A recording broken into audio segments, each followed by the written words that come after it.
Manajemen trauma. Manajemen trauma dimulai dengan primary survey. Primary survey dilakukan baik pada kasus multiple trauma ataupun single trauma.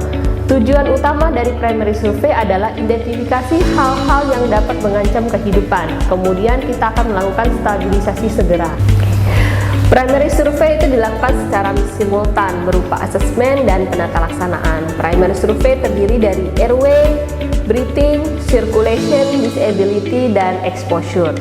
Untuk airway dinyatakan clear jika pasien dapat berbicara dengan kita.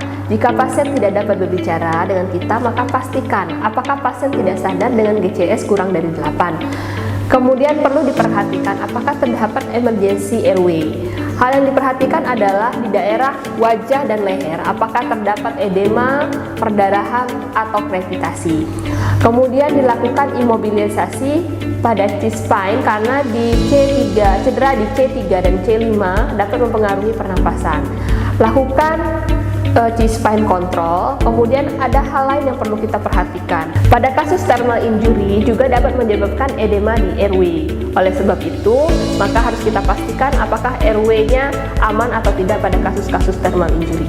Yang berikutnya adalah breathing. Pada penilaian breathing adalah kita harus menilai apakah suara nafas kiri dan kanan itu memiliki suara nafas yang sama. Kemudian kita lihat apakah terdapat usaha nafas yang hebat pada saat pasien melakukan respirasi. Kemudian kita lakukan perhitungan dari jumlah nafasnya dalam 1 menit.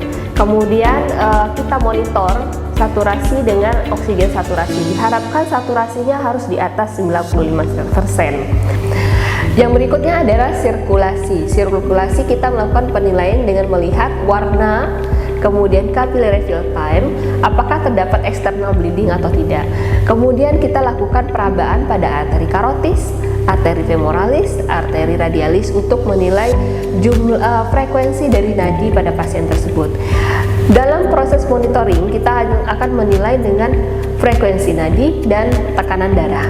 Penata laksanaan pada sirkulasi ini kita melakukan penata laksanaan dengan kontrol external bleeding, adequate intravena access dengan memberikan IV line dengan 2 jalur yang adekuat. Kemudian kita lakukan pemberian cairan kristaloid yang isotonik dan darah. Berikutnya adalah D. D itu adalah disability. Disability itu yang kita lihat adalah derajat dari kesadaran. Kemudian kita lihat dari fungsi pupilnya. Kemudian kita nilai secara singkat gerakan dari keempat ekstremitasnya. Lalu kita nilai apakah ada tanda-tanda cedera kepala atau leher di luar dari lokasi trauma. Kemudian kita lakukan pengecekan glukosa. Setelah itu kita ke tahap yang terakhir yaitu environment. Kemudian kita akan melakukan dengan membuka seluruh pakaian yang menutupi pada pasien. Kemudian kita lakukan pencegahan hipotermi dan kita lakukan pemeriksaan secara lengkap dan kita lakukan lock roll untuk melihat di bagian tubuh di bagian belakang apakah terdapat ada cedera atau tidak. Adapun hal yang paling penting dari primary survey adalah untuk dalam penata laksanaan trauma, primary survey harus dilakukan untuk semua pasien trauma, baik dia single trauma ataupun multiple trauma. Kemudian lakukan untuk semua setiap kasus, apapun kasus traumanya, kita harus berawal dari primary survey. Karena identifikasi hal yang dapat mengancam jiwa secara simultan dapat terdeteksi dengan kita melakukan primary survey dengan baik dan benar. Ketahui diagnosis dan konsekuensi apapun yang terjadi pada airway, breathing, circulation, sehingga kita dapat memberikan keselamatan kepada pasien.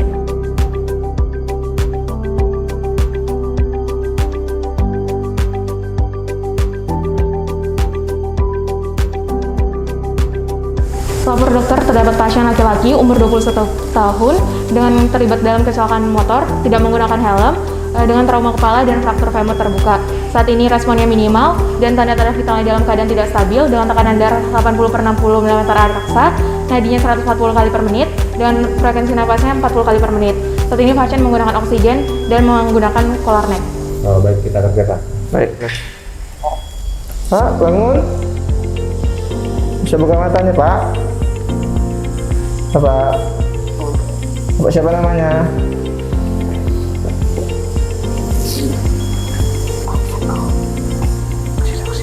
Pak, siapa namanya? Siapa namanya, Pak? Bisa ngomong ya? Bapak. Udah.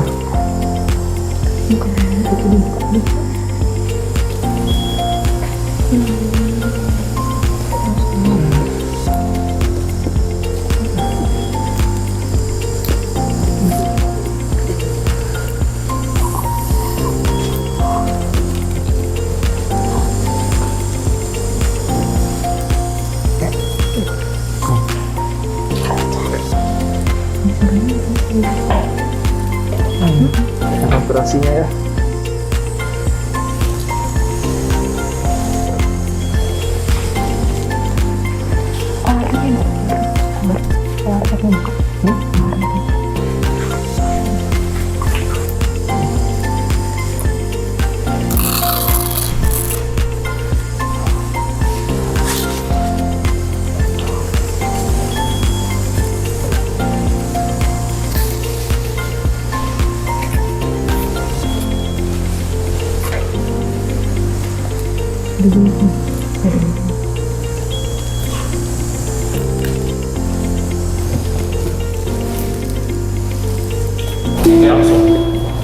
Ya, kita lakukan.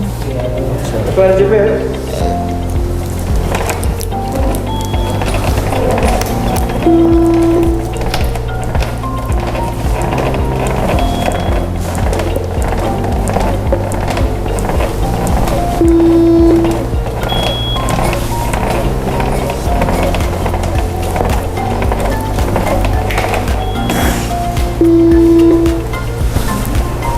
Dok, perlu masukin epinefrin ya, Dok?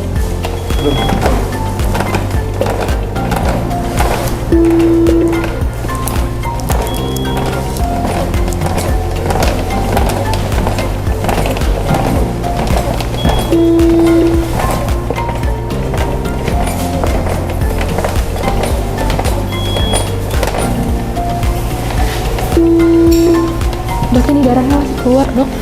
Kan?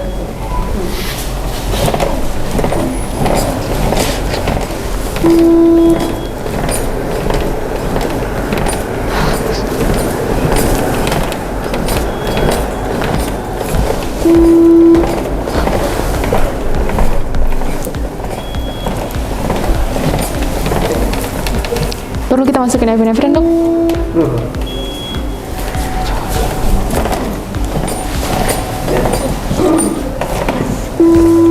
Pulsnya mana, Pus?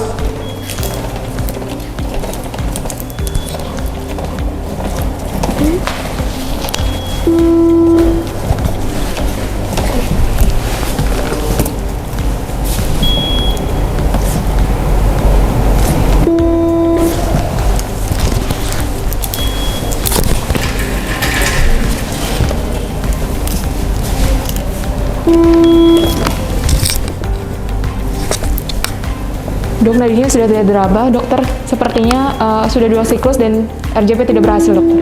Baik, sudah 2 siklus, RJP tidak berhasil. Pasien kita nyatakan meninggal pukul 10.30 pagi.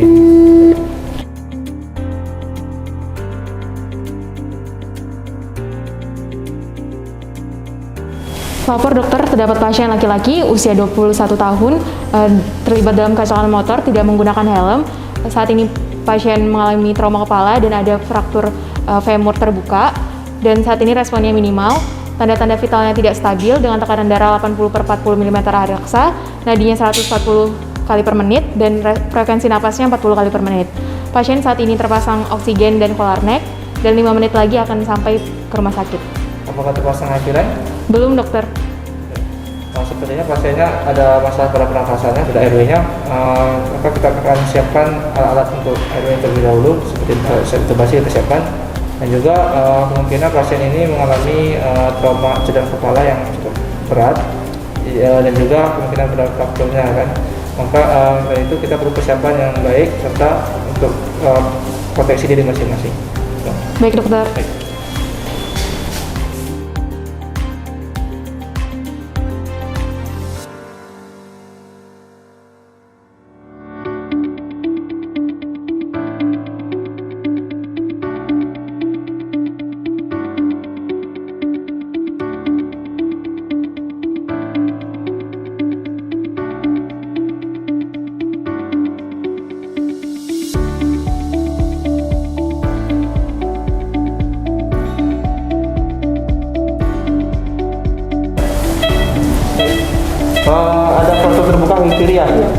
kaki kiri tidak bisa digerakkan, kaki kanan bisa digerakkan. Kemudian tekanan darah terakhir 80/40 dan kaki. Iya. Ada yang lagi ingin disampaikan? Sudah cukup. Baik, terima kasih. Iya. Baik, mari kita kerjakan. Kamu cek monitornya, kamu cek tekanan darahnya ya. Baik dokter. Ya, kalau pemerintah dari kita.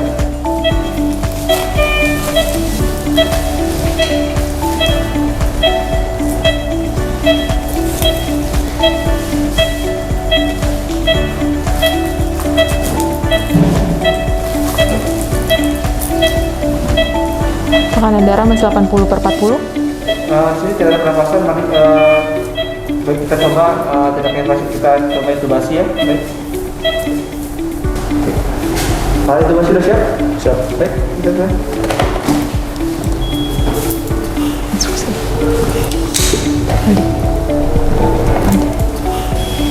Intubasi saya sudah siap? Siap. Kamu pasang intravena? Baik dokter.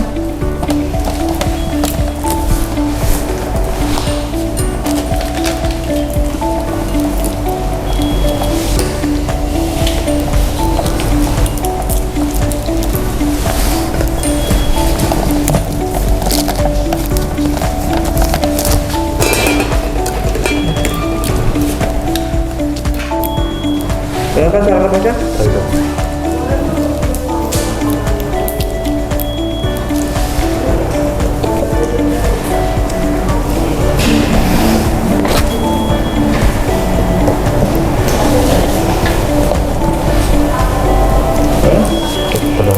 Terdengar ya, bisa sih? Iya.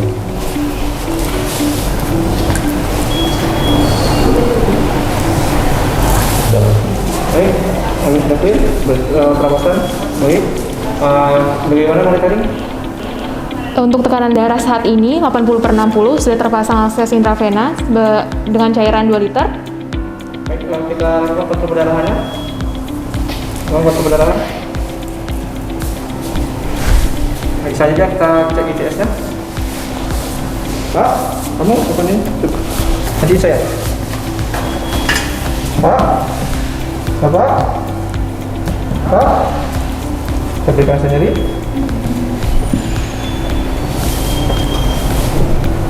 Baik, pasien merespon dengan ICS 7. Selanjutnya kita cek selanjutnya kita seluruh pakaian pasiennya. Terima kasih seluruh pasiennya.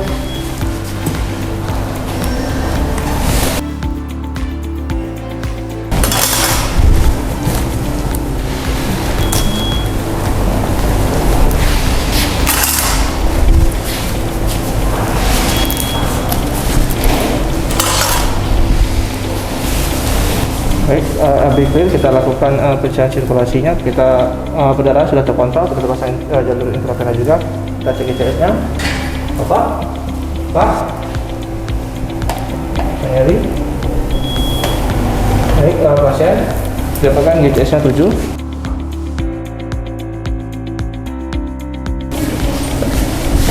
Sini. 1, 2, 1, 2, 3. Menilai sini tidak didapatkan jejas luka, tidak ada. Baik, sudah. Kita lakukan evaluasi kembali ABCD-nya. Dari RW-nya kita terpasang ventilator setelah intubasi saturasi 57. Kemudian untuk breathing-nya didapatkan penurunan suara di sisi kirinya. Kemudian untuk sirkulasinya tekanan darah saat ini 96/66, heartnya juga 110 dan juga terpasang intravena. Kemudian untuk ICS-nya itu 7. Lalu selanjutnya kita akan melakukan secondary survey dari pemeriksaan head to toe. Lalu terutama kita nilai kepalanya terlebih dahulu. Kepalanya tidak sudah ada. Kita cek matanya.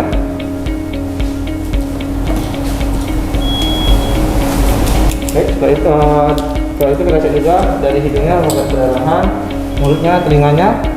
Baik. Kemudian cek lehernya, kemudian cek dadanya. Inspeksi sudah lengkap.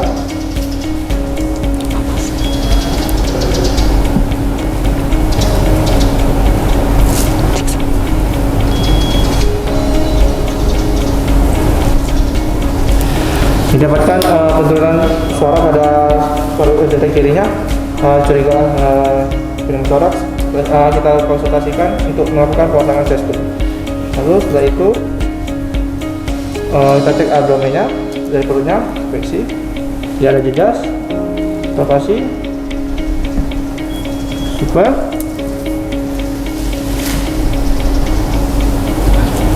Isi ususnya positif, normal. Lalu untuk ekstremitasnya didapatkan kontraktur di kaki kirinya.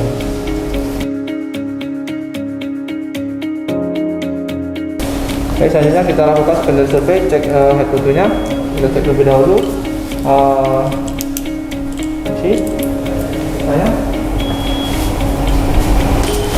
Saya positif, yang sobat, itu tidak ada perdarahan, bukan operasi pada wajahnya. Didapatkan gravitasi pada wajahnya curiga fraktur maksilofacial untuk dikonsultan ke bedah plastik. Terus selanjutnya untuk toraksnya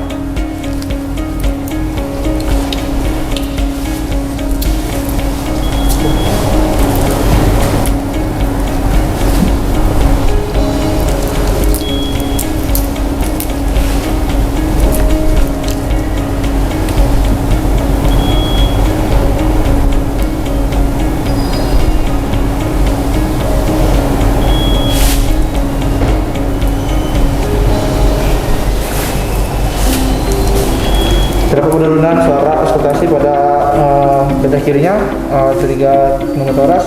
Kita lakukan pemasangan chest tube. Setelah itu kita cek abdomennya, didapatkan jejas, super, endoskopi, endoskop.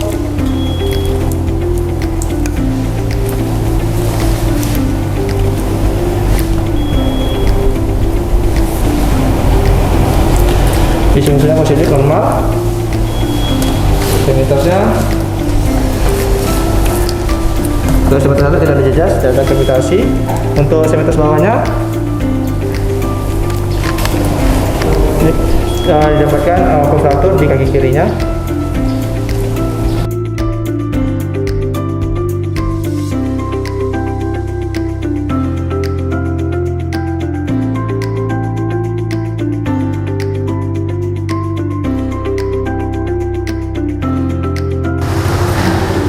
Yang akan kita lakukan adalah prosedur pemasangan needle dekompresi pada kasus tension pneumotorak.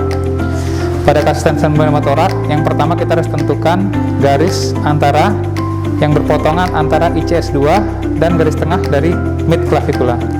Nah, setelah kita tentukan garis potongan mid clavicula sama ICS2, kemudian kita lakukan tindakan septic antiseptik, ya. Setelah kita lakukan tindakan septic antiseptik, kemudian kita lakukan needle dekompresi, sebaiknya dengan menggunakan jarum yang besar. Ya, biasanya kita pakai dengan Abocat, ya, Abocat nomor 18 atau 16. Setelah kita tentukan titik, kita cari ICS 3-nya, Kosta 3-nya, ya. Jadi ICS 2 itu adalah di bawah Kosta 2. Kita tentukan, kita cari Kosta 3, kita tusuk di atas Kosta 3. Setelah itu kita masukkan, kita telusurin tepat ke arah Kosta 3-nya supaya tidak mengenai saraf dan pembuluh darah pada interkostalis. Oke, setelah masuk kita lihat, ya, kita lihat apakah tanda-tanda tensionnya sudah berkurang atau belum. Oke, setelah itu kita tarikin. Setelah dilakukan pemasangan needle dekompresi, kita akan lakukan pemasangan chest tube thoracostomy. Jadi pada saat pemasangan chest tube thoracostomy itu, yang pertama kita tentukan alat dan bahan. Setelah siap semua, kita tentukan lokasi pemasangannya. Ya, pemasangan untuk chest tube thoracostomy kita tentukan antara interkostal 5, ya, kalau pada laki-laki dia sejajar dengan areola mamae, dan mid axillaris. Nah, itu lokasi. Nah, di sini kenapa res itu? Di sini ada namanya trigonum of safety. Jadi daerah relatif avaskuler dan lokasi di dalam rongga pleuranya. Nah, setelah itu kita lakukan tindakan septic antiseptik. Ya. Kita lakukan pembersihan area luka yang akan ini. Ya, setelah itu kita pasang dup steril. Nah, setelah dilakukan pemasangan, kita lakukan dengan kasih infiltrasi anestesi dengan lidokain Nah, setelah itu kita lakukan infiltrasi anestesi di lokasi ICS 5 dan garis mid axillaris. Nah, lokasinya itu tepat di atas kosta 6, di atas kosta 6 ya, di atas kosta 6 dan area sekitarnya termasuk di periosteum dari kosta tulang. Setelah anestesi dilakukan, kita tes ya, kita tes lokasinya. Nah, setelah pasien tidak nyeri baru kita lakukan insisi ya, sayatan dengan sejajar ya kosta ya, kosta kan seperti ini bentuknya. Nah, setelah itu kita sayat lokasinya ya. Nah, setelah kita sayat lakukan ini, kita pasang dengan, kalau pada pasien-pasien trauma kita cari chest tube yang ukuran ya, ukurannya ini 32 atau minimal 28F ya, 28F. Nah, sebelum kita melakukan pemasangan kita ukur dari ronsen dada atau langsung ke pasien ya, dia setinggi ICS 2. Kalau pada perempuan rata-rata ya 8 sampai 12, pada laki-laki 12 sampai 16 nomornya sini ya. Nah, itu kita masukkan ke arah kranio posterior, ke arah kranio posterior, ke arah belakang. Nah,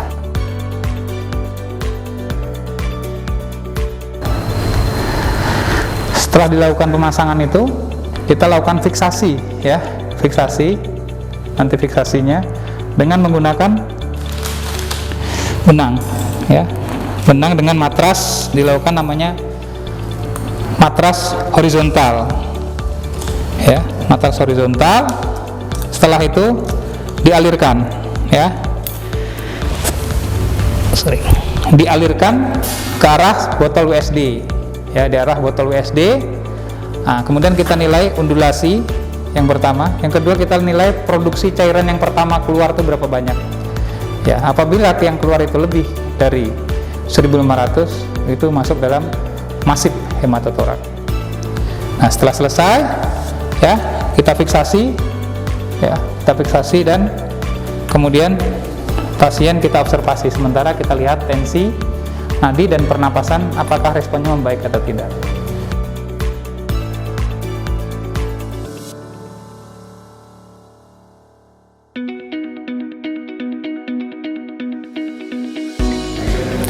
Halo semua, pada kesempatan kali ini kita akan mempelajari mengenai GCS. GCS atau Glasgow Coma Scale merupakan pemeriksaan untuk menilai tingkat kesadaran, ditemukan pada tahun 1974 oleh Graham Tisdale dan Brian Janet. GCS merupakan skala internasional untuk menilai tingkat kesadaran dan biasa digunakan untuk kasus trauma atau kasus neurologi lainnya. Ada 3 komponen yang dapat dinilai, yaitu eye, verbal, dan motorik, di mana tiap komponen memiliki nilai masing-masing. Nilai 4 untuk eye, 6 untuk motorik, dan 5 untuk verbal. Skor tertinggi yang dapat kita nilai adalah 15 dan skor terendah adalah 3, jadi tidak pernah 0. Untuk komponen yang pertama yaitu eye, dengan nilai tertinggi 4, pasien dapat membuka mata secara spontan. Nilai 3 dengan perintah suara, artinya pasien baru dapat membuka mata dengan perintah suara. Nilai 2 dengan rangsangan nyeri, pasien baru dapat membuka mata dengan rangsangan nyeri. Rangsangan nyeri sendiri dapat dilakukan di sternum atau di ujung jari. Keuntungan dilakukan rangsangan nyeri di sternum, kita langsung dapat menilai kekuatan motorik kanan dan kiri pasien. Dan nilai 1, tidak ada respon sama sekali dari rangsangan nyeri yang kita berikan. Nilai 4 dan 3 akan sedikit ada persamaan. Bagaimana cara membedakannya? Apabila saat pemeriksaan menutup mata, mungkin itu hanya sekedar respon mengantuk saja. Jadi apabila kita bangunkan dengan rangsang suara tapi pasien alert atau sadar penuh dan dapat berkomunikasi dengan baik, maka nilainya 4. Sebagai catatan, nilai 4 dan 3 itu cukup mirip. Bagaimana cara membedakannya? Apabila pasien datang menutup mata, kita lakukan dengan rangsang suara. Bila pasiennya langsung membuka mata dan alert atau dapat berkomunikasi dengan baik, maka nilainya 4. Tapi apabila kita lakukan dengan rangsang suara, kemudian sebentar pasien tampak mengantuk lagi, maka nilainya itu 3.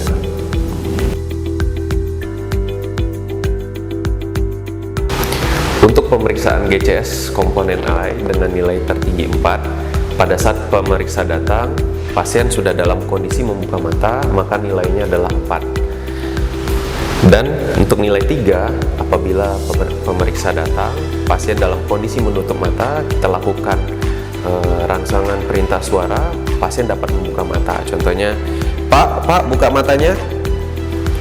Pasien dapat membuka mata dengan perintah suara ringan. Untuk nilai 2, pasien baru dapat memberikan respon dengan rangsangan nyeri. Jadi pada saat pemeriksa datang, pasien dalam kondisi menutup mata dan kita lakukan rangsangan nyeri minimal dapat di sternum atau kita tepuk, pasien baru membuka mata. Contohnya, Pak, buka matanya.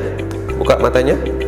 Pasien baru dapat membuka matanya, kita nilai dengan nilai 2. Kemudian untuk nilai 1, tidak ada respon sama sekali baik dengan rangsang suara atau rangsang nyeri. Pak, buka matanya. Buka matanya, dapat kita lakukan rangsangan nyeri yang agak kuat di lokasi sternum atau di ujung jari.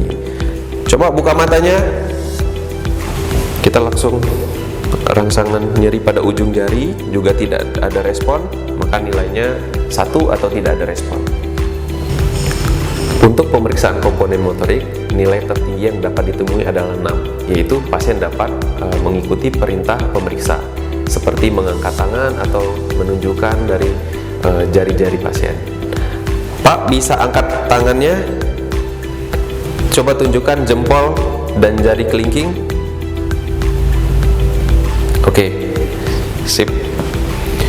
Nilai 5, pasien dapat melokalisir nyeri. Artinya pada saat dilakukan pemeriksaan rangsang nyeri, dapat di sternum, pasien langsung dapat menepis atau memegang tempat, atau kita berikan rangsang nyeri di ujung jari, pasien mengetahui juga nyeri dengan menghindari nyerinya. Nilai 4, menghindari nyeri. Jadi pada saat dilakukan rangsang nyeri seperti di area sternum, pasien seperti tidak mengetahui lokasi nyeri, dia cenderung menghindari nyeri, atau kita lakukan beri rangsang nyeri di jari, pasien seperti menepis atau menarik tangan. Oke. Nilai 3 adalah dekortikasi atau fleksi abnormal, ditandai dengan fleksi abnormal pada tangan pada saat dilakukan rangsangan nyeri di area sternum, diikuti dengan ekstensi pada kaki. Untuk nilai 2 adalah deserebrasi atau ekstensi abnormal, yaitu ditandai dengan ekstensi pada tangan dan ekstensi pada kaki apabila dilakukan rangsangan nyeri. Oke. Nilai terendah pada komponen motorik adalah 1 atau tidak ada respon sama sekali dengan rangsangan nyeri yang kuat. Tidak ada respon. Oke, tidak ada respon. Untuk komponen verbal dengan nilai tertinggi 5 adalah orientasi baik. Jadi pasien dapat ditanyakan nama, lokasi, dan waktu. Pak, namanya siapa? Brian, Sekarang kita ada di mana? di rumah sakit Hari apa sekarang, Pak? hari Minggu. Oke. Untuk nilai 4 adalah disorientasi atau kebingungan. Pasien tidak dapat menjawab pertanyaan pemeriksa dengan baik, seperti ditanya nama, lokasi, dan waktu. Namanya siapa? Coba ingat lagi, namanya siapa? Lupa. Oke. Sekarang ada di mana kita? Di rumah. Nah, hari apa sekarang? Nggak tahu. Oke. Kita beri kesempatan pasien untuk berpikir. Untuk nilai 3, pasien mengeluarkan kata-kata yang tidak jelas, seperti, Pak, namanya siapa? Aduh sakit. Buka matanya. Namanya siapa? Aduh sakit. Ini di mana? Di mana? Nggak tahu. Oke, ya. Untuk nilai 2, pasien mengeluarkan suara yang tidak jelas. Suara yang dikeluarkan tidak membentuk kata-kata atau hanya seperti mengerang atau berteriak. Contohnya seperti ini. Pak, buka matanya. Buka matanya. Namanya siapa? Namanya siapa? Ini di mana? Jadi pasien hanya mengeluarkan erangan atau teriakan yang tidak jelas. Untuk komponen 1 tidak ada respon sama sekali baik suara maupun erangan.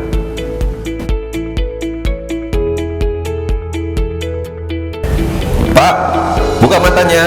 Namanya siapa, Pak? Pak, buka matanya. Namanya siapa? Aduh. Namanya siapa? Dari hasil pemeriksaan GCS sebelumnya, tentukan nilai GCS pasien tersebut.